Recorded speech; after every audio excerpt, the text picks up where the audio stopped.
tema de política de drogas es fundamental para nuestro trabajo, que ya hace muchos años me inspiró de cierta manera el presidente Cardoso, y hemos seguido batallando en esta lucha.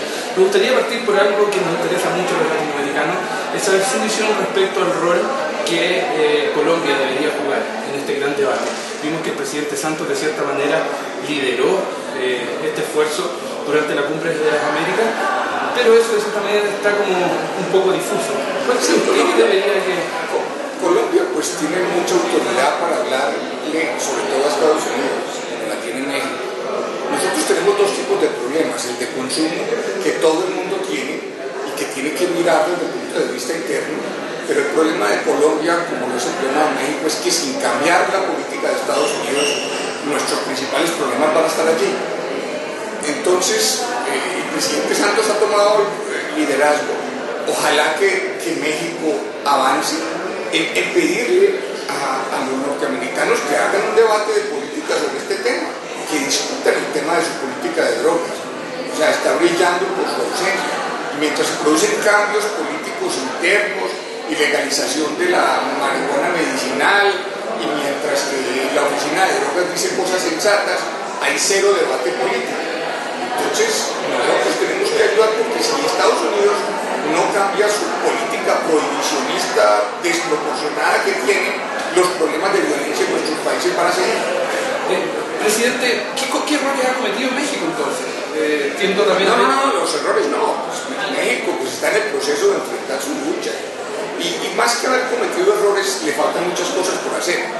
Pero es que más allá de lo que México haga y de que su política interna sea apoyada y de seguridad, el problema es que México tiene que exigirle a los Estados Unidos que mire su política que no está produciendo resultados. México no puede resolver sus problemas sin que Estados Unidos cambie de política. ¿Cuál es su visión de lo que está pasando en el Cono Sur respecto a las reformas que han sido planteadas por el presidente Mujica, los avances que hemos visto en países como Chile o Argentina?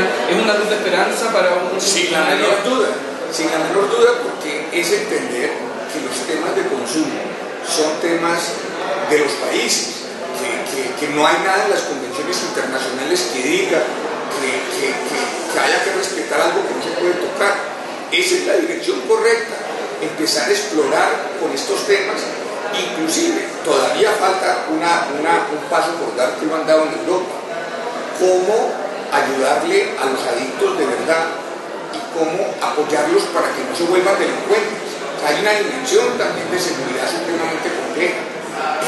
El tema de la seguridad hay que mirarlo no al lado de cómo se reduce el consumo, sino de cómo se reduce el negocio. Por ejemplo, en el caso de la marihuana, el negocio de la marihuana, en el momento que haya una cosa regulada, se van a acabar los narcos de marihuana. Y así deberíamos algún día acabar los de cocaína y los de heroína. Porque es que en la medida en que el Estado tome una política mucho más activa, en que se trate esto como un problema de salud, pues la violencia original del tráfico de drogas y el consumo de drogas pues va a ir desapareciendo.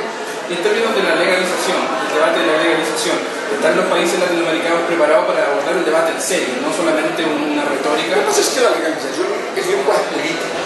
La legalización no es que eso sea claro qué significa ni qué quiere decir.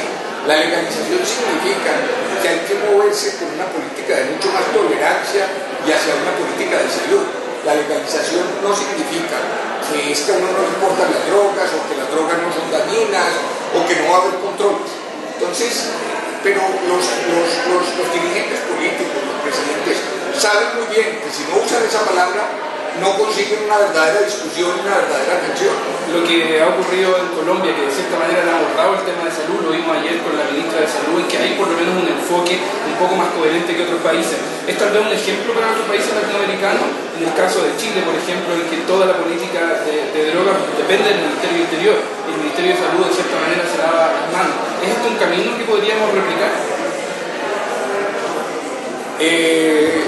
No, nosotros estamos trabajando, pero nos falta mucho también. O sea, nosotros estamos mirando el tema desde el punto de vista de la salud, pero no es que estemos, digamos, tomando decisiones de seguridad en relación con el tema de salud. Sí hay una preocupación por mirar el tema del consumo de drogas, pero todavía no hay suficiente para mirar cómo el consumo de drogas, así haya dosis personal, cómo esas personas no siguen en manos de organizaciones criminales. personales, porque es que la dosis personal, la tolerancia, es apenas una parte de lo que hay que hacer.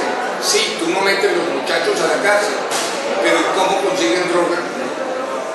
Eso es lo que lleva a estar generando grandes problemas de consumo, pero el costo de ir a conseguir la droga es lo que criminaliza eventualmente y expone al consumidor a estas redes de tráfico de mafia. Presidente, también nos gustaría saber su balance respecto a lo que ha sido Plan Colombia, lo que ha sido la política de droga en este país en los últimos años y qué luces de esperanza podemos sacar de ese contexto, teniendo en cuenta que la producción sigue igual y muchos de los síntomas anteriores están ahí. En realidad lo que sigue igual es el tráfico.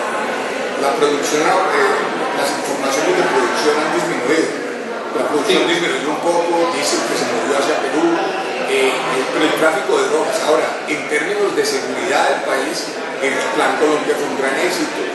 Obviamente la gente no sabe que eso se ha hecho mucho más con recursos de Colombia que de Estados Unidos, pero sí ha habido una mucho mayor capacidad operativa en nuestra policía, en las zonas donde hay ejército luchando, en las zonas de la Marina o de la Armada, como se llame. Allí ha habido mucho más entrenamiento, más equipos de transporte, más eficacia, más inteligencia, más contrainteligencia. Y hoy este país, digamos que ha mejorado de manera dramática en términos de seguridad, desapareció el secuestro prácticamente como un gran problema del país. Entonces, el Plan Colombia hay que mirarlo desde el punto de vista de seguridad como un modelo bueno. Lo que no hay que mirarlo es como una solución al problema del narcotráfico. No es una solución al problema. Si usted pudiese aconsejar, dar un consejo a Estados Unidos respecto al tema, a la problemática de las drogas en el hemisferio, ¿cuál sería puntualmente? No, ellos tienen que empezar a abandonar su política de que el consumidor de drogas es un criminal. La magnitud de este problema tiene que ver con eso. O sea, si ellos no descriminalizan por completo, si no se mueven acá, esto es un problema de salud, y empiezan a ver cómo disminuyen el tamaño del negocio, vamos a seguir en el mismo problema. Pretender que eso se resuelva por simple reducción del consumo, aunque es una buena política, no resuelve el problema. Presidente, y para terminar, ayer presentamos de manera bien rápida algunos datos de una encuesta de Asuntos del Sur que la hemos hecho en 7 países, una de ellas era la ciudad de Bogotá y el país de ustedes, donde veíamos que muchos de los consumidores se sentían criminalizados, se sentían que por cierta manera sus derechos eran vulnerados. ¿Qué podemos hacer ahí? Lo que pasa es que este país ha estado en guerra contra las drogas 20 años y ha hecho sacrificios gigantescos y está muy endurecido por esa lucha y más que fatiga, todavía la gente está en pie. Entonces, aquí el narcotráfico, el consumo, todo está muy estigmatizado y por eso pasa eso con los consumidores. Nosotros tenemos problemas adicionales con nuestros consumidores y es una opinión pública realmente endurecida por la batalla que se ha dado, por lo que eso ha costado, por los miles y miles de muertos que ha generado. Entonces, la opinión pública colombiana es una opinión en esto que no es tan representativa por todo lo que se ha sufrido. Lo que no quiere decir que Colombia no tenga que trabajar en temas de consumo o que no haya que trabajar para que no estigmaticen los consumidores. Presidente, muchas gracias por